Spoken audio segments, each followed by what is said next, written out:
I feel like this is the daddy issue interview because at the end of season 1, both of you committed patricide. How does that? And she got her mom matricide. And as well. matricide. Yeah. That's a double bill, a twofer double right whammy, there. yeah. A double whammy. She's one-upped you a little bit Yeah. on the killing of Yeah. family. Yeah. How does that impact your characters? Does that set you off on your own destiny where you feel like, hey, I don't have to answer to mom and dad, now I can go off and do my own thing now? I mean, in a way, it's kind of a metaphorical and literal release, but then it puts Anne in a whole set of new difficulties because without a family, she's an orphan female by herself, and so actually the wolves are circling in terms of, men who want to take her fortune by marrying her. And of course, in those days, if a woman was married, any property she actually owned was transferred to the ownership of her husband. So in a way, she's out of the frying pan into the fire in terms of the dangers that lurk and the freedoms that she seeks. How about your character? And Cotton killed his father not because he wanted to, but because his father was going to kill Mary Sibley, and Cotton felt like Mary was innocent and that would be murder, and that's wrong. So he killed him to stop him from killing someone. And Cotton really just wants to be in Salem stopping all of this madness that he helped begin. But he's forced to return to Boston, and when we first see him, he's in front of a puritanical tribunal questioning him about the death of his father. And he has to keep everything in because he'll be killed in a terrible way if he ever admitted what he had done. And so he's really bummed and he's really stuck because he's not allowed to return to Salem, and he's done this terrible deed that he can't talk to anyone about.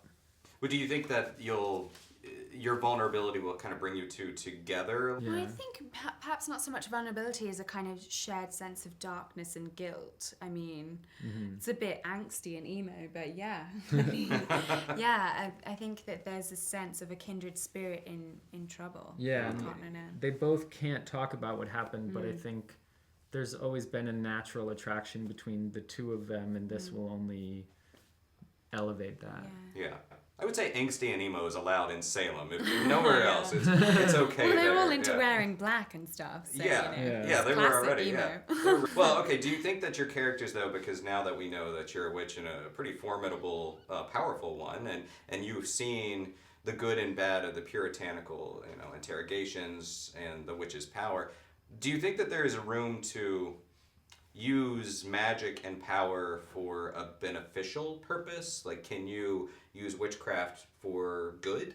That's a good question. Yeah, I think it's a really good question. I think it's something that not many in Salem have explored. Not many of the witches are actually interested in using their powers for good because, they've been oppressed for so long, these women, that when they get power, they want to use it to bring down the patriarchy in a brutal way because they've been brutalized themselves and how they've been treated.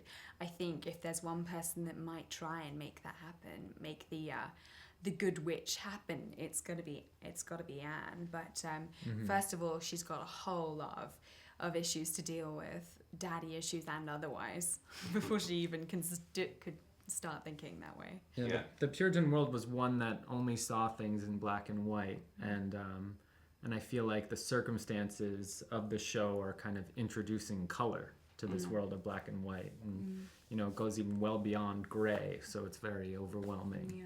Yeah, literally introducing black and white, introducing color to the black and white world. Joseph Porro's costumes are reaching new heights of fantasticness and coloredness. Yeah. Just to break up some of the angsty and emo. Yeah, Okay, well, thank you very much for your time. I look forward to seeing the rest of Salem Season 2. Awesome, thank you. Thanks.